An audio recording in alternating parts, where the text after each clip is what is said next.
hard times. I'm sure the ordeal is going to be over, and we are going to overcome these hard moments. And in the meantime, we are again trying to get in touch with each other through these pieces of presentations. Today, in the era of post-colonial studies, I'd like to introduce Things Fall Apart, Chinua-Achebe's Things Fall Apart. Last time, we dealt with the aspects, premises on which the area of post-colonial studies are based. And I'd like to present, first of all, Things Fall Apart, discuss all the elements on which the novel and the area which the novel covers, and later I will try to read the novel from a post-colonial perspective. But before that, here I have chosen Things Fall Apart because it is a very key text in post-colonial studies, in African literature. And what African literature is, first of all, it is a group of literary works of the African continent. It consists of a body of works in different languages, and you can see why, because of colonialism, French, British, Portuguese. These are various genres, ranging from oral literature to literature written in colonial languages, French, Portuguese, as I said, English. That's why sometimes we are confronted with what you call francophone, lusophone, and anglophone literature, because they are classified according to the medium used. There are 4 types, if I may say, of African literature: oral, which is very important, pre-colonial African literature, colonial African literature, and post-colonial literature. Just the label means what it means, either because it belongs to a period or because it belongs to certain moment of writing. Also, Arabic, English, French, and Portuguese literature tradition, along with Christianity and Islam, is not only language, but other and effects of colonialism in Africa also had a dynamic impact on African literature. There are different sources. There are religious, historical, linguistic, political, which have flown into the African writings, and African writers adapted those alien traditions and made them their own by placing them into their writing. So you can say an amalgam of sources which have informed what we call now African literature. So African literature includes slave narratives, protests against colonization, calls for independence, African pride, hope for the future, and this. So also the themes here, apart from the sources, the themes are diversified in the same way as the continent is diversified, and the cultures are diversified.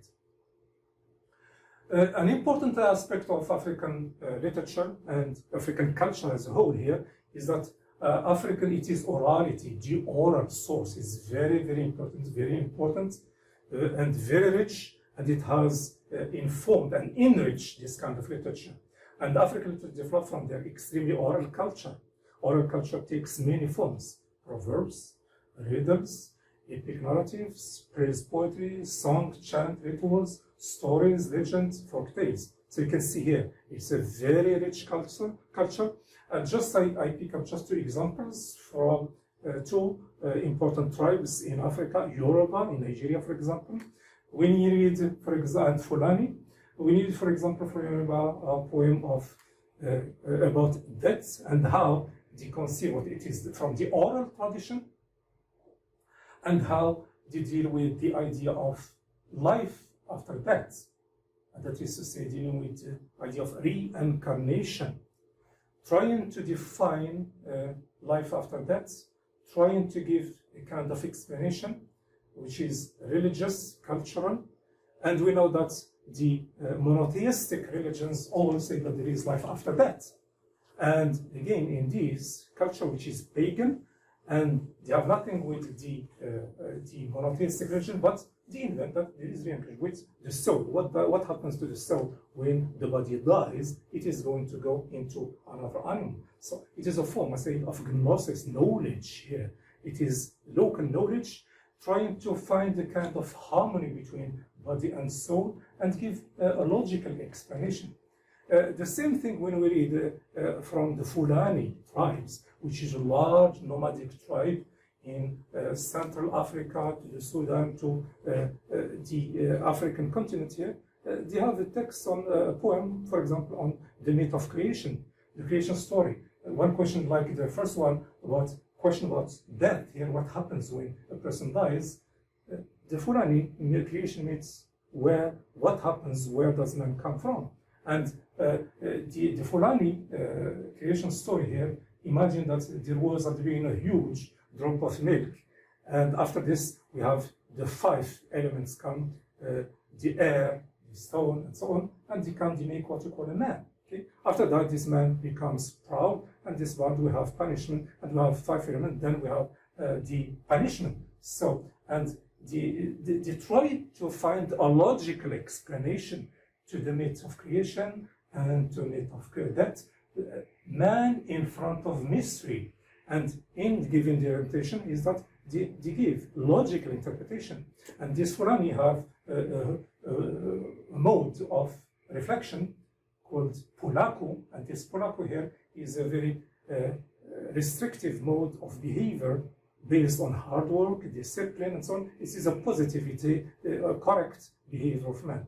And I bring these examples here to say that the oral culture in Africa is so rich and so unknown because it is expressed in the local languages, and because it is not written, that's why it is unknown. Also, oral culture is also was guarded by what we call griots. And these griots were the storytellers and entertainers in ancient Africa. And these griots were an important part of the culture and social life of the village. The main job of the griot was to entertain the villagers with stories. They would tell mythical stories of the gods and spirits. So oral literature, or what you call orature, serves to communicate ideas, emotions, beliefs, and appreciations of life. They define, interpret, and elaborate on society's vision of reality and the dangers in the world. It deals with the human adventure, achievement against the odds. So it is a very rich oral culture, which is the problem with this oral culture. It is not known, or because it's not written, or because it is, as I said, mediated through local languages. What is important about this oral culture? It is introduced, enlightened as part of the local heritage, creating a hybrid form of literary product. This is very important and very positive, because modern writers, though they are writing in the language of the colonials here, they have borrowed the language, borrowed the form, which is, for example, novel, and they introduced the local heritage. Part of it is the oral culture, and this is give a very hybrid, rich product. Importance of this oral culture: it reflects the people's history, culture, and identity. It shows the existence of other systems of beliefs, thoughts, and logic, similar or different from the non-African ones, and this is clearly a response to the Western negation of otherness, as we saw before. It presents world vision, different philosophies, other forms of gnosis, and also it dismantles the colonial, Eurocentric, and ethnocentric perception of the Western societies. And we saw before that this negative image of European consciousness concerning the other here is dismantled as these writers have employed this oral culture, which has enriched their existence. So, and also it contributes to the establishment of African, what you call literary identity. It has enriched this African literature and identity. Chewbacca himself, in his later novel, And Hills of the Savannah, he wrote in 1987, that is later from the novels he wrote, and as I am going to introduce them here, is that he saw in storytellers a threat. He said that they threaten all champions of control, they frighten usurpers of the right to freedom of the human spirit. in state, in church or mosque, in party congress, in university or wherever. So you can see here that Chinua Achebe gives an important status to storytellers because they are speaking from the stand of truth, wisdom, and common knowledge. Chinua Achebe himself, as I introduce him as the writer of Chinua and Things Fall Apart, that we are going to analyze here, is that he was born 1930, novelist, poet, professor, and critic, worked for the Nigerian Broadcasting Service, support of the Biafran independence, and acted as ambassador for the people of the nation, a professor of African Studies at Brown University, United States, since 2009. His parents were converted to Christianity, though he himself never confessed his conversion, received honors, and won many of the prizes, and died lately on March 20, 2013 in the United States.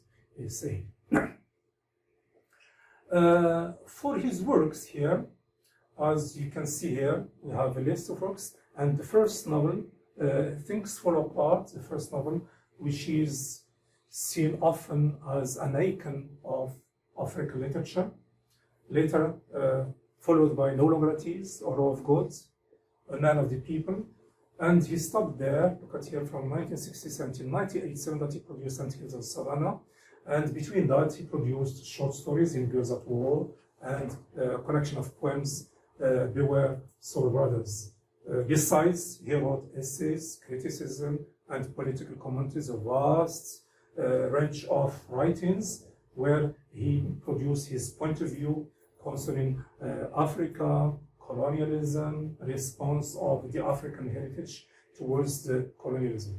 But when we see the four novels, Things Fall Apart, No Longer At Ease, Rob Gordon, and Man of the People, you can see there is a flow of writings. And if I have to sum up these four pieces here, both Things Fall Apart and Aura of God are set in traditional Igbo rural context, showing the existence of a local, oral, rich culture. And by that, he tries to show one aspect of African identity, existence of this identity. In the two other novels, No Longer At Ease and The Man of the People, they are set in another context. It is in a post-colonial context. It has to do with the impact of colonialism on an African state here, where we have corruption, totalitarianism, and the loss of the local values because of the impact of colonialism here. It is a criticism of the loss of these values because of the violent coming of the colonialism and its negative impact. When I go to Things Fall Apart, the novel under study here, is that, look at the title. I start with the title, Things Fall Apart. 3 words, Things Fall Apart. First of all, as you can see, it is taken from W.B. Butler Yeats, the Second Coming's poem, which Achebe quotes more extensively in his epigraph. And Achebe's literary allusion to Yeats here might deepen or extend, by comparison contrast, the meanings of his title. Things Fall Apart can be said when something we believed would last forever comes to an end. The title Things Fall Apart refers to the fact that without proper balance and violence, things do fall apart. When we look at the passage, the first passage here, which is quoted in the first part in epigraph by Achebe here, from Yeats' Second Coming, turning and turning the wine in Gaia, the falcon cannot hear the falconer, things fall apart, the center cannot hold, mere anarchy is loosed upon the world, the blood-dimmed side is loosed, and everywhere the ceremony of innocence is drowned. The best lack all conviction, while the worst are full of passionate intensity. A very pessimistic view. Yeats, like Eliot, lived in the 20th century, and they have expressed the collapse of the Western values by the turn of the 20th century here. And the image of the falcon here is that this one, a flying falcon. In the past, this falcon used to track down animals. And the falcon here, in the poem here, is got lost, flying too far away. And there is a widening gyre. It is empty, turning and turning, the gyre, emptiness. The collapse of traditional social arrangement in Europe at the time this was writing, the collapse of these arrangements here. And the poem here, abruptly shifting to a description of anarchy, an orgy of violence in which the ceremony of innocence is drowned.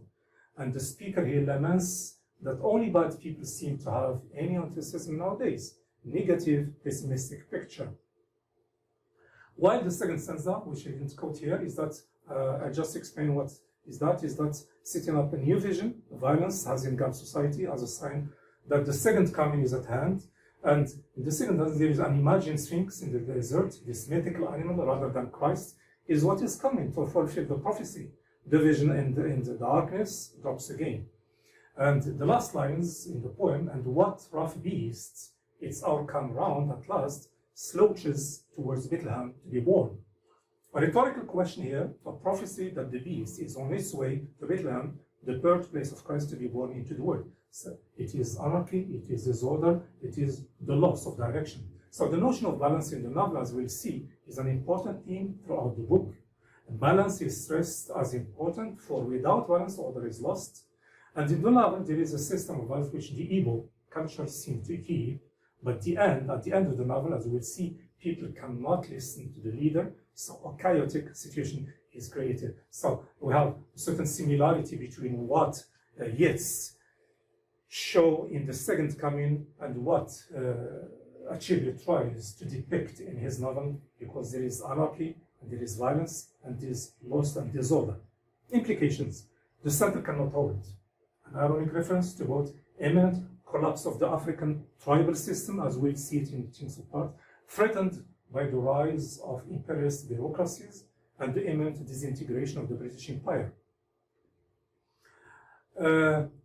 Revelation refers to the advent of the Christian missionaries, as we'll see it in the novel, further satirizing their supposed benevolence, civilizing, coming to civilize, convert people. But in agricultural society, accustomed to a series of cycles, including that of the locusts, the notion of return would be quite credible.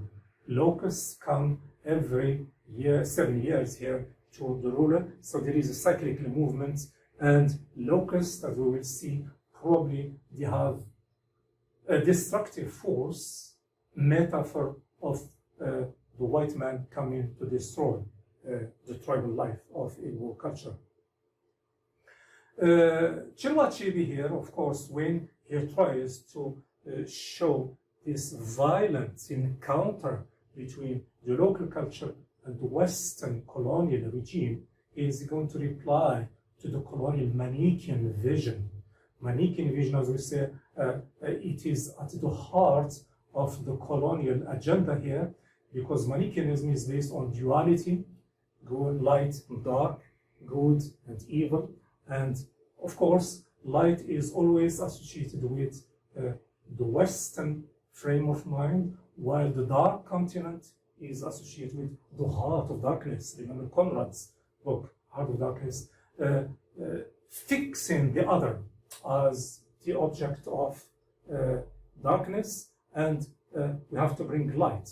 And Achebe here is trying to say that I would be quite satisfied if my novels, especially the ones I set in the past, did no more than teach my readers that their past, with all its imperfections, was not one long night of savagery from which the first Europeans acting on gods, we have delivered them. So you see here, Chinua Achebe is aware of his project that he is trying to describe, to present his Igbo life, the past, though it has imperfections like any other cultures here, but it's not one night of savagery as the other used to conceive it, trying to think that they come to civilize us or to demonize us. And at the heart of the Manichaean vision is that we have a demonic vision to demonize the other, source of evil, source of savagery, and bring this light is this a false image. And also, in other context, in what is that, they bring the book and we give them the land. So the irony here of depossessing of one's own richness. Also, I quote from Things for a Part here itself. Sometimes in the novel, one of the speakers says that the white man is very clever. He came quietly and peacefully with his religion. We were amused at his foolishness and allowed him to stay. Now he has won our brothers, and our clan can no longer act like one. He has put a knife on the things that held us together, and we have fallen apart. A very dramatic, a tragic view of the impact of the white man coming to sow disorder and anarchy and to destroy construction of a whole tribal life that has resisted throughout centuries. And it is the tragedy. When things fall apart, it vehicles the tragedy of the violent encounter of the two systems. When we go to the novel, Things Fall Apart, as I said, composed of 3 words. Word 3 probably can interpret in terms of Trinity, religion, Christianity. The 3 elements is very predominant in novel as other symbols, 3, 7, 9. We will discuss them later, but it is very important, it is very revealing. The structure of the novel as well, divided into 3 parts. First part from chapter 1 to 13, second part from chapter 14 to 19, and the third part from 20 to 29. Very clear division, which I can put here, this division related to the title. First part I can, from 1 to 13, associate with things, second with form, and the third with apart. So there is a certain organization, a certain harmony between the title and the division. And when we see the division, we see that it follows the chronological events. It is historical documentation of the existence of tribal life, the coming of the white man, and the disintegration of this tribal life because of the way and the machinations of the Western British colonization. So many different changes reflect the changes of the life of Okonkwo, major character here, reputation, glory, titles opposed to his father, as we see in chapter 1, passages 1. It symbolizes the collapse of the Igbo society as well. This move towards an illustration, I would say, the collapse of the society as a whole. It represents how tradition was once very important, but then the British took that away later on in the novel. What does this division imply? It first implies that there are Christian implications, as I see it in this number 3. 3 historical phases, pre-colonial, colonial, and post-colonial. And if you take every part, it will stand for analysis of one domain. Also, it shows this division, so the historical and cultural changes, the gradual degradation of Igbo life and culture, the gradual establishment of colonial system. While we have the degradation of Igbo life, we have a gradual establishment of colonial system here. A strong present and major character here, contrasted with punishment and death. And this violent encounter leads to a tragic vision incorporated in the major character who commits suicide at the end. When I specifically try to describe the characteristic of every part, and I'll come back to analyze every part in particular here. Now, when I say first part here, which I associate with things, it is the longest, from chapter 1 to 13. vindication of tribal life, rising power and authority of Okonkwo is the symbol of the authority of tribal life. And they quote here from the first part, when Yunoka, that is father of Okonkwo, died, he had taken no title at all. Okonkwo had clearly washed his hands, and so he ate with kings and elders. I quote these just to show you the importance of the major character as opposed to his father. And the proverbial statement here, which is taken from the oral culture, shows that that washing the hands here, cleanness, being clean, and also eating with kings. That is to say, the superiority of someone who does good work. Igbo society, in the first part here, tribal life, it is described here, a document, a piece of document, tribal life, war, tales, proverbs, collective organization, institution, polygamy, superstition, beliefs, values, aspiration, and all these, including the weaknesses. The writer tries to be objectively presenting this reality here. Part 2, associated with 4, Okonkwo's, I quote from the novel, Okonkwo's gun had exploded and the piece had pierced the boy's heart. It was a little village called Bata, just beyond the borders of Beino. It reflects the part of Okonkwo's life when he has to move to his motherland. It is the beginning of the fall associated with Okonkwo making a mistake. It illustrates also the fact that Okonkwo will not have the power to do much in Umofia, and symbolizes the beginning of the collapse of the Igbo society.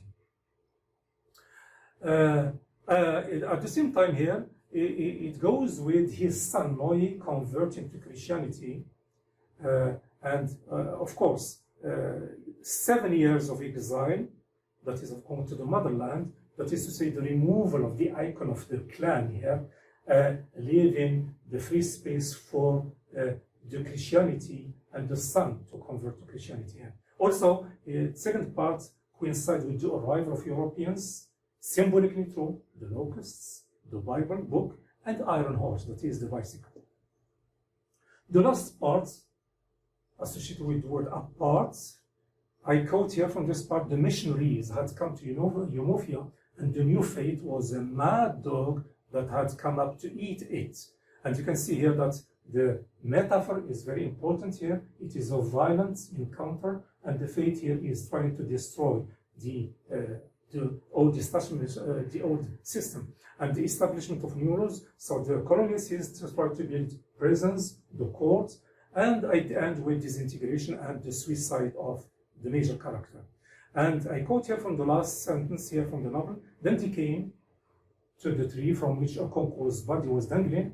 That is why we ask your people to bring him down, because you are strangers. I will comment on this later here, but I go to the conclusion and say that this division here shows there is an episodic nature of the novel. This division documents the historical, cultural, social changes that happened in a clan, in a society that was peacefully living. It delineates the turning points of the major character, and this leads to his fate or free will. And one of the main conflicts is the clash between Okonkwo's determined to succeed and fate. Now, apart from the clash between cultures and the clash between the colonial and the native people here, there is also the story of Okonkwo as a tragic hero, as we will see here. This tragic hero, he just pick up 3 things that he has managed to do in the novel. He chooses to kill Ikomofuna with his own hands, chooses to kill a government official, and chooses to take his own life.